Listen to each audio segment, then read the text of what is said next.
Hey, what is going on, everybody? You already know it is not Wednesday. It is Thursday. It is the Dallas Cowboy 215 Boys pre-game kick-ass Seahawks show. My name is Paul Spencer. That is the little brother right there, Dave Yarnell, the showstopper. Dave, what's going on a beautiful Thursday pre-beat the Seahawks ass night? Paul, you sure it's not Wednesday night, or am I confused here? It's Thursday night. I don't know what day it is anymore. I get so confused on these days anymore. Dave, I tell you what, just like Carrie Underwood says, waiting for, Sunday night, Monday night, whatever the hell she says, I'm waiting for Thursday night, and I know what night it is, Dave. It's Thursday night. It is about to be prime time in Big D, Dave. Yeah, prime time in Big D. Time to get started. Seattle. Wow. Who'd have thought? Here we go. Dave, I tell you what, I feel something burning under my ass here because we are on fire tonight. Yeah, my ass is on fire right now. I feel I'm sweating over here. Well, Dave, the fire's underneath us. Dallas has been playing like fire at home. 38 points a game here at home, 4-0 at home coming up. Last four, looking great. There is a team called Seattle. Weapons, yes, but Dave, Seattle comes to town. Any ill feelings about this game tonight? I have a lot of feelings about this game. I got to be honest with you. Tyler Lockett scares me tonight. Metcalf scares me tonight. And thank God there's no Walker because I know I heard he was doubtful, so I don't think he's playing tonight. But Charbonnet's not bad, Dave. I know Charbonnet's not bad either, but it depends. To me, it's what Geno Smith are we going to see tonight, and what Dak are we going to see tonight? That's the question. Very true, very true. Well, Dave, it's about an hour before the game time, correct? Yeah, about an hour. That's correct. Yep. You know what, Dave? I'm all about stirring up the pot out there, social media and stuff like that. Hell, I think I'm the only person that's ever been banned off Facebook 3 times. You know what I mean? But, I think you definitely have the record. That's for sure. Hey, if not, I'm one of the top 5 out there. 2 years I've been banned twice on bogus, 2 different accounts. So I don't think I've ever seen somebody get banned as many times as you have. But go ahead. You know what? Hey, that's what happens when you're a Cowboy fan. Always hated whatever. But. I reached out to people out there. I put a memo out there. Is there any Seahawk fan that is willing to come on the show? But a lot of these Seahawks fans, I got to tell you, man, they hide, dude. They hide. You know what I mean? Did you actually find one?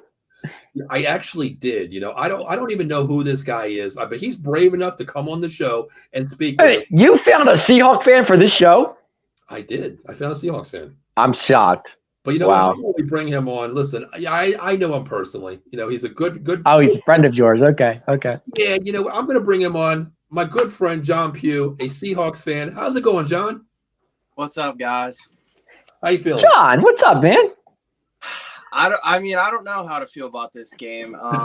We're coming off San Francisco, and obviously you guys are hot in Dallas. No Walker, as you said. And we don't know what Geno Smith is going to do. So I don't know how to feel about it. True. But John, real quick, before we get into this game here, we always talk X and O's and things like that. But I want to ask you, I know you personally. I know, a lot of things about you. We'll talk about, how I met you. We're basically through boxing with Trayshawn Wiggins, of course, through the Castle Boxing Association. Right. But John, let's talk about football here. Why Seattle, John? Why? Well, this can go a million different ways, but I'll start with a short little analogy. I mean, just to start with the boxing, that's a different sport to begin with. And whenever I first started watching football, my whole family was Steeler fans, and I was just a little kid.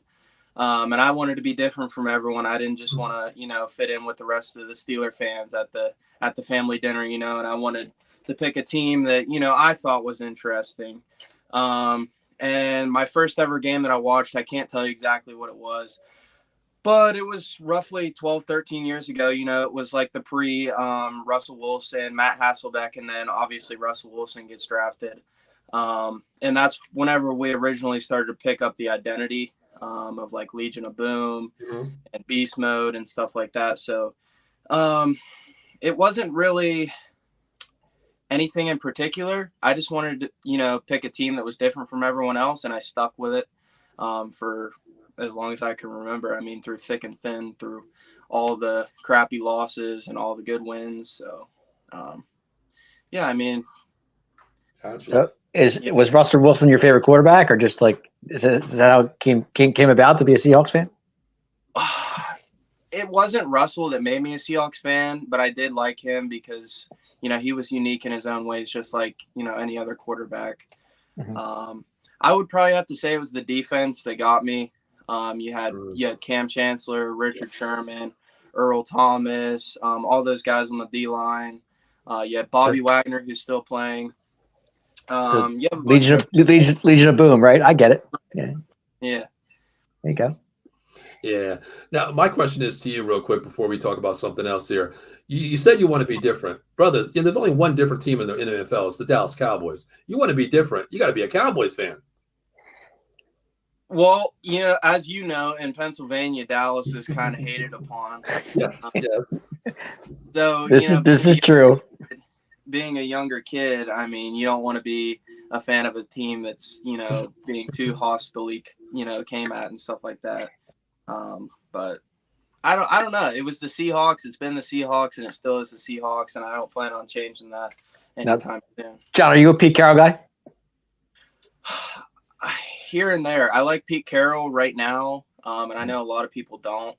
I don't necessarily agree with Shane Waldron in the offense right now because I feel like it's kind of hit or miss, and just I don't know if you guys watch a variety of games, but us previously in the past 3 weeks, we've been very predictable without Kenneth Walker and stuff like that. So I personally like Pete Carroll. Our fan base right now is kind of 50-50. But yeah, I mean, I like him right now. I don't see anything wrong with him. I don't see a need to fire him or anything. Right. Yeah, I watch all the games, and I think you're very accurate with that. You're very predictable when Kenneth Walker is in the game. We see that a lot, and every team has its tendencies. And right now, it's pretty easy to read the Seattle Seahawks offense right now. Very easy, To a good strategical coach, they could do that. But what I wanted to ask you really quick before we get into the X and O's here, you went down to a game in Baltimore, correct? A couple of weeks ago, correct? Yeah.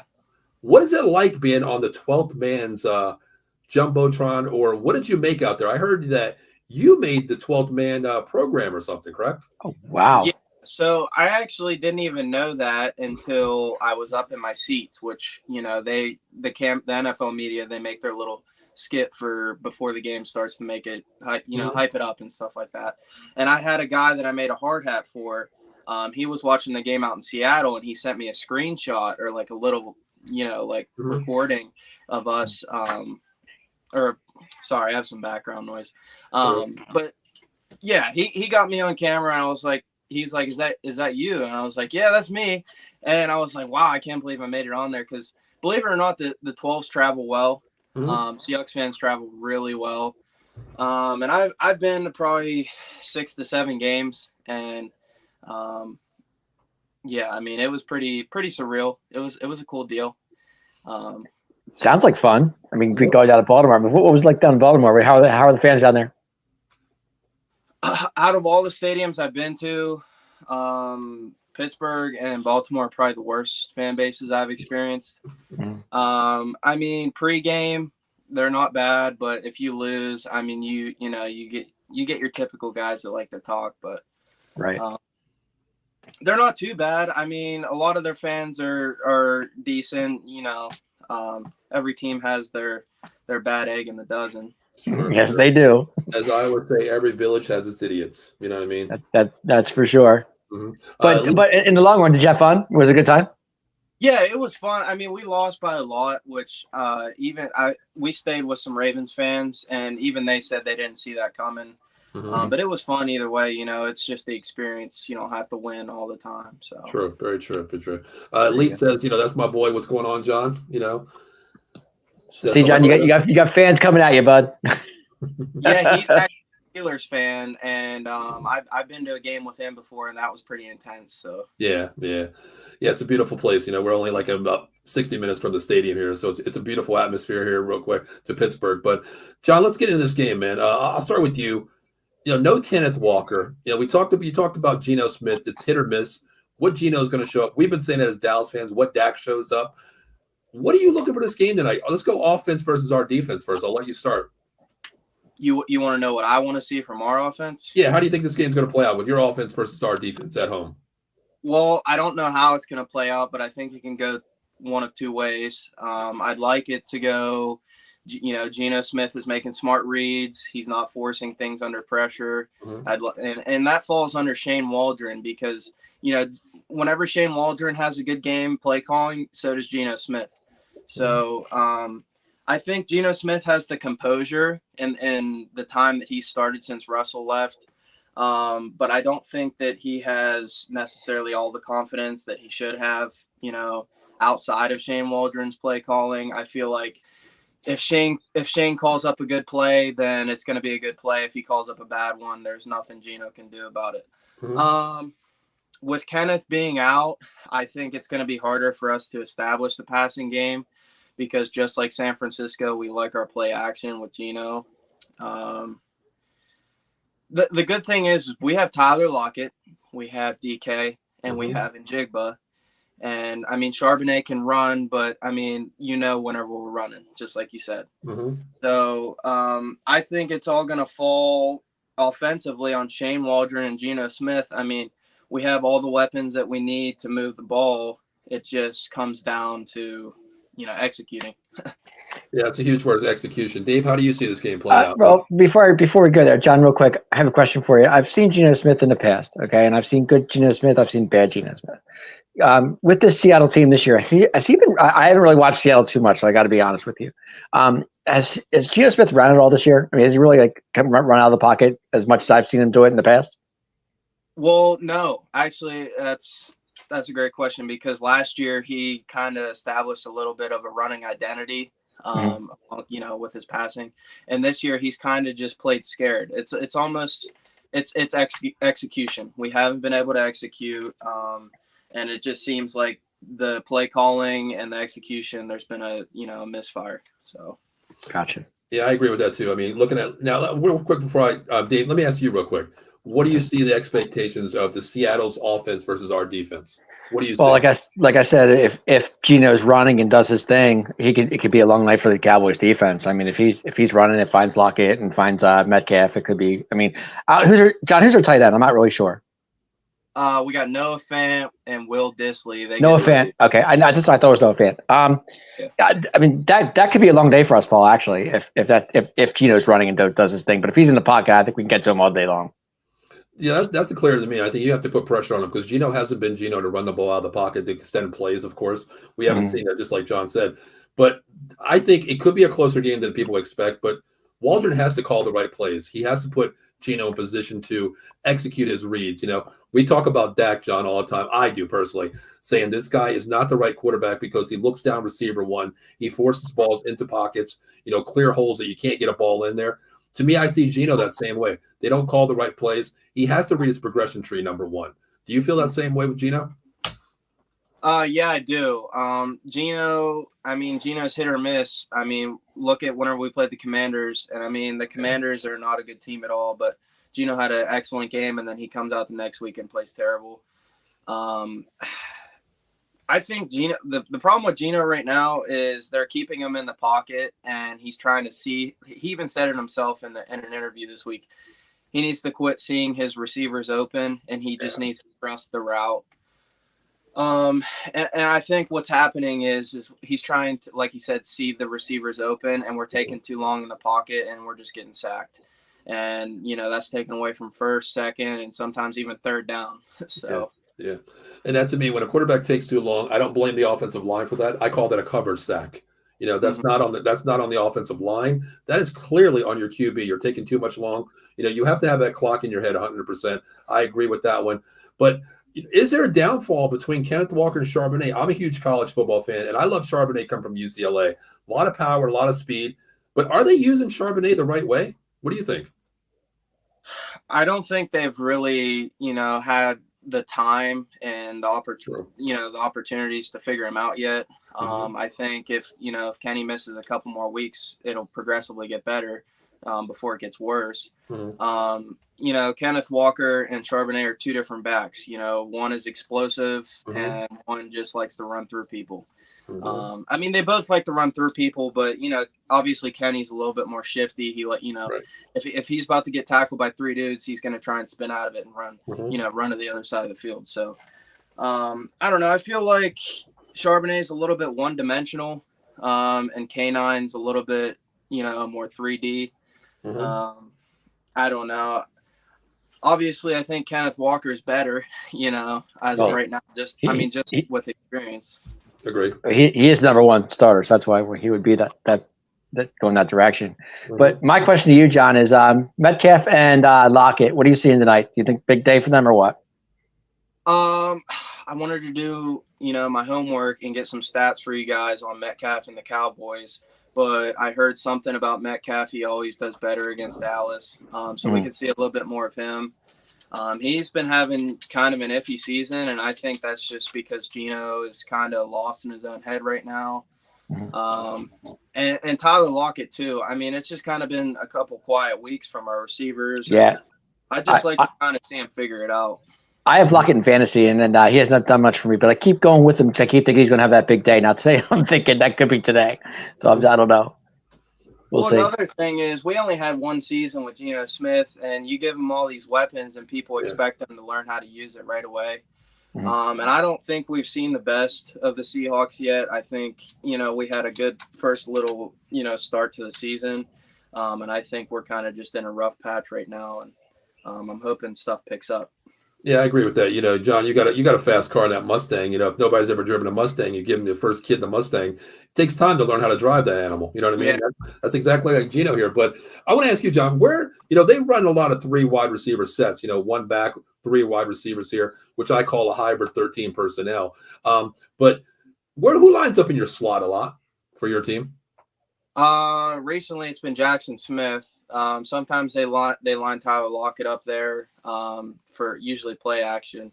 But I've seen a lot of 5 wide and spread offense with Geno. And that's normally been in Jigba. And he's been kind of playing well there.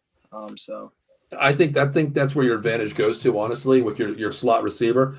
Of course, Deron Bland's playing lights out. He's playing great over there. We have Gilmore, which I'm a little suspicious. I was telling Dave on the show last night, if you guys match up DK Metcalf on Gilmore, of course, I think that's an advantage for you guys.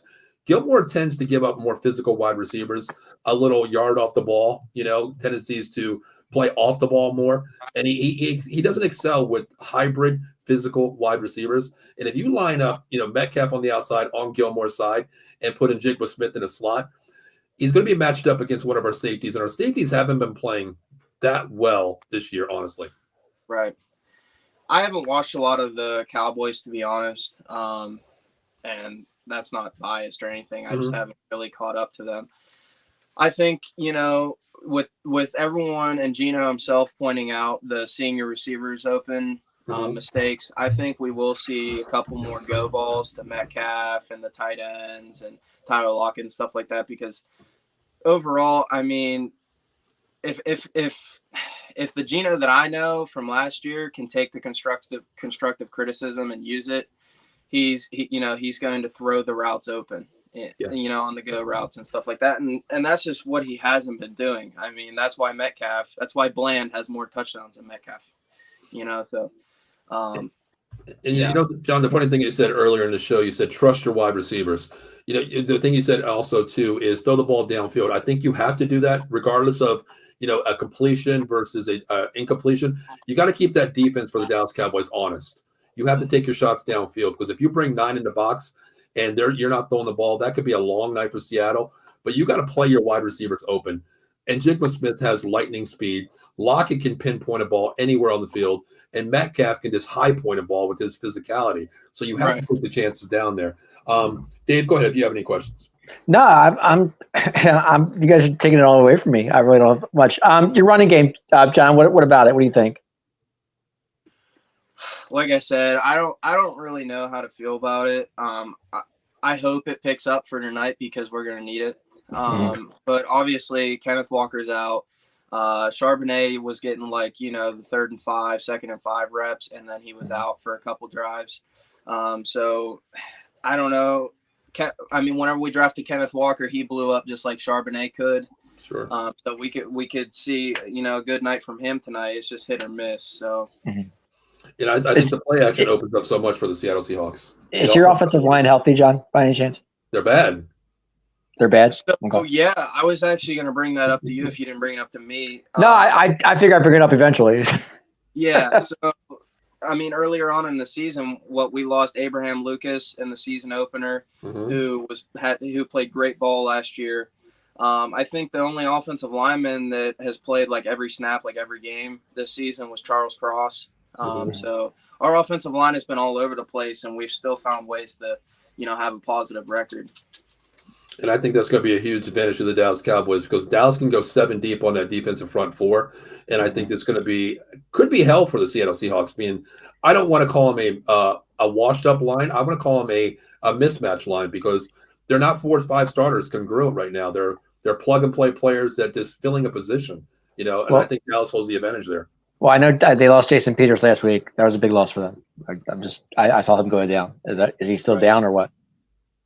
I didn't hear about him. I just know that Abraham Lucas is starting tonight, which he was the starter at the beginning of the season. So we'll see how he does tonight on the right side. Yep. Let's flip it real quick before you know what, Dave? How about we do some really quick things here? How about we talk about our sponsors real quick? Yeah, good idea. Definitely. Let's talk about our sponsors. Monkey Cold Coffee, the evolution of flavor-infused coffee. 3 great flavors: bourbon, chocolate chip, toasted coconut rum, Samaritan blend, and the newest flavor, organic flavor, Peru, Florida. Make sure you use promo code OTBS Sports at monkeycoldcoffee.com. Before you slide over that checkout, get to the swag shop. Get a key t-shirt, coffee mug, travel diffuser, K-Cup diffuser, cold beer diffuser. Then you swag over there and hit the checkout at monkeycoldcoffee.com. OTBS Sports is the promo code for your 10% off as well. Also, if you're in need of a lawyer in Philadelphia or New Jersey, please reach out to my good friend, 1-800-HURT-123, Jersey Big Al, attorney Jason Fine. Motor vehicle accident, slip and fall, workman's comp, personal injury claims, 3 convenient locations throughout Pennsylvania and New Jersey. First in New Jersey, Cherry Hill, New Jersey, right over the Tacony Bridge there. Of course, Philadelphia, PA, 1628 JFK, and also Philadelphia, PA, 500 Grant Street. Make sure you give them a call, 1-800-HURT-123. If you're injured out there, make sure you tell them Out of the Box sent you. No recovery, no fee. One of our live operators answers the call, guaranteed. If we take your case, it's 33 and 3%. So make sure you reach out to Jason Fine, 1-800-HURT-123. So let's get back. Big Al. But now let me flip the script with you real quick here, John. We talked about your offense versus this defense, what you would like to see, but how does your defense match up? I mean, your secondary, I love your secondary. They're young, they're ball hawks. How does your defense match up with this elite offense scoring 38 points at home with the Dallas Cowboys? Well, that's a great question because I that's what I like about this matchup tonight. You got Witherspoon, who is league as a rookie. I mean, he's not leading the league, in overall stats, but as a rookie, he's leading right now. I think he's got like 3 sacks and a pick 6.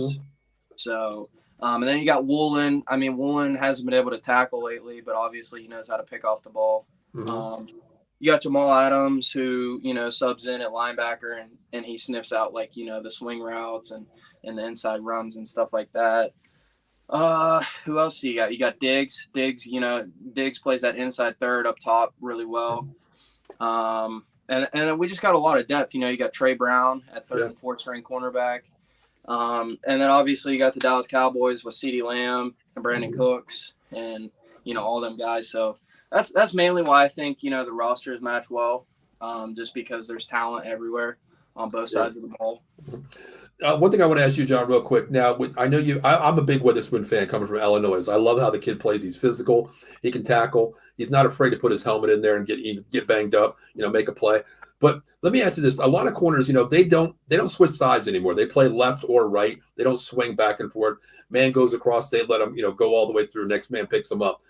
I haven't watched a lot of Witherspoon lately.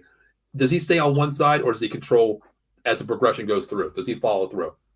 Well, it depends on the coverage that they're running. Like, they'll kind of swap Woolen and Witherspoon around, and sometimes they'll drop, like, Woolen down into the slot and, to play, like, an underneath zone. Gotcha. Sometimes they'll blitz Witherspoon from the nickel. Yeah, so, I mean, they kind of have been playing him everywhere, and that's why he's been so, effective. Yeah, they're utilizing him. That's what he did at Illinois. He was a great hybrid corner that came off the ball, too. I think he had 5 sacks his senior year at Illinois, which made him one of the top cornerbacks coming into the draft that year that you guys got him. Right, and he's a great tackler. He is. Dave? John, real quick, I can see our offense running the ball pretty much on you guys all day. Can you see that? I mean, I can see a lot. I'm going to see a lot of Tony Pollard tonight, and I think I'm going to see a lot of Rico. What do you think? I think you guys pass the ball, honestly, better tonight than you do run the ball. I just think coming off that loss to San Fran, they're going to be on it a little bit more. And obviously we have that veteran linebacker in the middle, Bobby Wagner. Yes. and he got his identity through tackling. So I think he's going to have the guys on, on the ball tonight as far as running the ball against us and stuff like that. So it could go either way. Right. I hear you. I just think I'm seeing a running game because our running game the last couple games has been getting better, and I think that's where we're going to go with that until McCarthy starts to throw the ball a little bit. Yeah, So, I'm going to go with what John said there. I think after last week's game with the Seattle Seahawks playing the Niners there, CMC had his way. It was just a running complete game there, and I think that no doubt. They're going to put Bobby Wagner in the box. They might bring that extra linebacker down into the box, or the extra safety to bring 9 in the box, 8 in the box, whatever you might want to say there. But I think Dallas does struggle running the ball tonight. That takes away, the running game there. I don't think so. I think it's going to be passing tonight. I really do, because either way, it's fine with me. I'm okay with it. But I just a lot of Tony Pollard tonight. I see that. I could be wrong. I think it's going to be opposite. I think it's going to be a little bit more passing tonight, because the key to me is that slot. Just like John, you said, Woolen comes down to that slot. He plays the slot a lot. Well, you're going to be matched up against CeeDee Lamb in that slot, and nobody's done that yet to stop him. They can control him a little bit, but you can't. You can contain him, but you really can't stop him. And I think that is going to be the X factor right there, the man in the middle, and it could be either Ferguson, Schoonmaker, or CeeDee Lamb in the slot. Well, as long as Dak's looking at his receivers, we should be okay. Should. Mm-hmm. Should. Yeah. Yep. What do you see about that, John? How do you feel about CeeDee in the slot? How do you stop that kid? I mean, we've had a couple good matchups this year. Witherspoon on Jamar Chase, which they don't play the same role on offense. Sure. They're not the same receiver, but I think Witherspoon held Chase to 3 yards, and he got targeted like 3 or 4 times. Mm-hmm. So I think it'd be a good matchup. It's just who's going to execute, who's going to play better on the ball. Is it going to be Woolen, or is it going to be Trey Brown, or is it going to be Witherspoon? And are they going to be able to stop him? There's always that chance the CD goes off. There's that chance that, we get a pick. He could. Yeah. Right. Mm-hmm. Right. So. All right. Well, how about, the game's on in about 30 minutes here. How about we talk about some final predictions here? John, you wouldn't give me a final prediction on, my show on the Pick'em show. So you wanted to bring the madness here. So what kind of madness are we talking about with your prediction first for this game tonight? I'm not, too sure on a score, because the Seattle Seahawks keep it close no matter if they're playing a good team or a bad team. So if I had to take the Seahawks to win, it would probably be maybe 24-28. Just I'm shooting some scores out here, maybe 17-21. Okay. Anything can happen. Like I said, this is a good matchup. Even though we're not the hottest team right now, I think we could get it together. I think the offense gets back on track. Geno Smith. I think Geno Smith has a good game passing. I don't think our run game is going to be too explosive. I'll give credit where credit's due, and your defense is great. Defensively, I think our defense matches up well against your offense, so that's why I'm going to keep it a little bit closer and possibly even an upset. Okay. I can respect that score you gave me. I can respect that. 28-24. Dave, what's your score on this game? I think last night I said 24-17 Cowboys. I'm going to stick with that. 24-17. Yeah. Okay, still go with last night. Yeah, I'm going to stick with that. I'm going to go 34-26 Cowboys. I think it's going to be closer than people think. As a betting man, I would take that. John, we talk all the time about betting, back and forth. I think tonight, Seattle plus 9.5 is a smart bet. Thursday night games have been kind of wacky lately. There hasn't really been a point spread winner in the last 6 or 8 weeks here. So I would take Seattle plus the 9.5, but I'm going to go 34-26 Cowboys. But I think a little close. John, real quick, are you surprised that the line was 9.5? Are you surprised about that or not? No, because we've been underdogs for most of the competitive matchups that we've had, and we've won a couple of them. So I'm not really too worried about the betting lines. Mm-hmm. I think we were 6.5 point underdogs against Detroit and beat them in overtime. Mm-hmm. So. Is it high? Is it low to in your eyes? Or what are you saying? Like, do you think it's too high of a number? The last time I seen it was like 10 something. I think 9's reasonable considering the fact that we don't have Ken Walker and we're game losing streak. But I think Paul mentioned it before. Seattle's dangerous whenever they're underdogs, and it's a primetime game. And statistically, we're great, under the lights. So Okay. And the thing is, Vegas looks at, like I said, John and I always talk about betting here, trying to get John out of betting real quick, but we always talk about that, John. That's like a side thing we do. But well, the way I look at it is Vegas is looking at your last game against the Niners. They're saying, wow, that was a total dismantlement. Dallas is playing great at home here. It has to go both ways. 9.5 to me is really too high. I would probably go with Seattle, of course, with the 9.5, but I think it's probably about a 7 to 8 point win here. Seattle could possibly win this game. I get afraid saying one thing. Dave yells at me for this one. We play the Eagles next week. To me, it could possibly be a look forward to next week's game. That's what scares me. I'm not going that far. I don't think so. Never know. Never know. No, you never know. You're right, and anything can happen. I get it. It's just, to me, John, I mean, with our offense been scoring, 30, 35 points a game, especially at home. 38. Okay, 38. I knew it was in the 30 somewhere. Mm-hmm. Okay. I just it's been explosive. I don't see that changing. I just don't. I could be wrong, but I mean, you're telling me that Seattle's good under the lights. I'm not going to take that away from you. I agree with that. Seattle's tough at times, and like I said, it depends what Geno Smith you get. But do you think this Geno Smith is going to be actually, going to really take control tonight? I mean, like I said, I don't know, because it's been a weird last two games, but I do think Geno Smith gets back on track, and I think the defense plays well, and that's why I think I'm going to keep it close as far as. Okay. Yeah, I don't think it's a trap game. A trap game to me. No, I don't think so either. Let's say go back, 6 weeks ago when we played Arizona, looking forward to the following week with the Niners. That to me is a trap game when you're playing a less focused team, a less, elite team. Seattle is a good team, regardless of the record. They are good. They're so very good. I wouldn't call it a trap game. If it was the Arizona Cardinals or a Jets team right now, that would be a trap game to me. But, I just don't see that happening. But, John, I want to ask you real quick, what are you doing Saturday afternoon? Are you doing anything special? I'm going to be watching the Trigger Trey fight. You mean this fight right here? Yeah, I'm gonna be okay. Right all right. Well, listen, hey, Trayshawn usually checks in all the shows here. We always talk about him. You train with Trayshawn as well, but hey, give me some words to Trayshawn out there, brother, because we know he's defending that strap to Saturday night, against Chris Howard here. So give him some kind words. Give him some words out there, brother. Trey, I just, if you're watching this, I just hope that you stay confident and you and Brock and the team just get the job done and, retain the belt and bring it back home. Definitely. Yeah, he's a good dude, man. He's very humble, John. Put it that way, isn't he? Yeah, he's a great dude. I mean, I've met him a couple times, been training around him, and he's just overall a good dude. Yeah, he's a good dude. I mean, we talk all the time. It's like this. He was just on the show a couple of nights ago. We were talking to him and Brock as well. And man, great team that he has behind him, and everybody at Castle is awesome. Yeah. So John training with the champ. I love it. It's great. Mm-hmm. Yeah, Brock's a great coach too. Shout out to Brock. Definitely, Brock out there. Yep.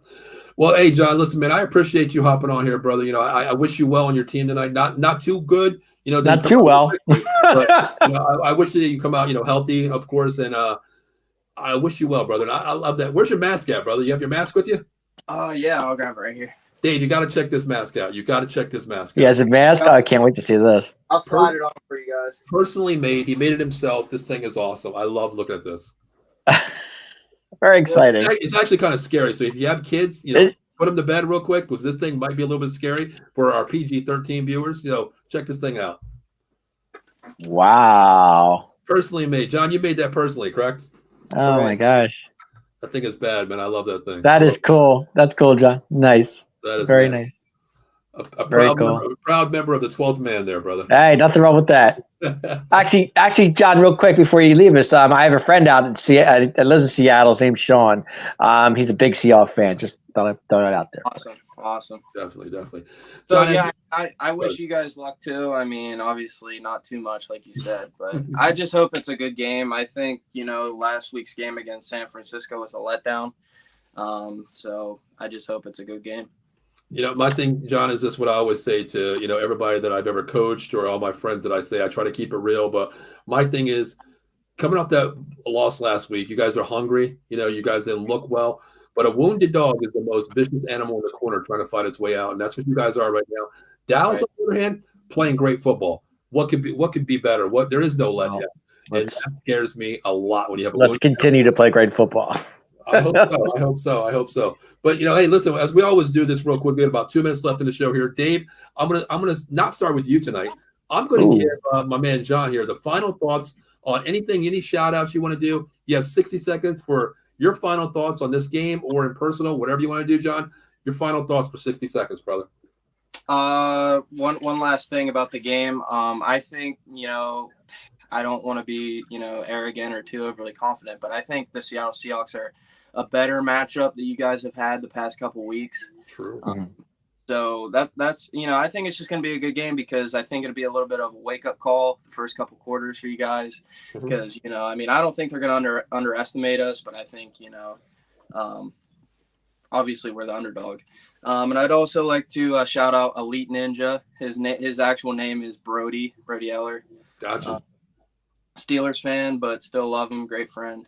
So, and I just want to shout my boys out, the Seahawks, and hope we win. So definitely. Well, Dave, you know what? It's time for your final thoughts here, brother. Final thoughts. Let's just get out of this game with healthy. Let's get the win and move on. That's all I got.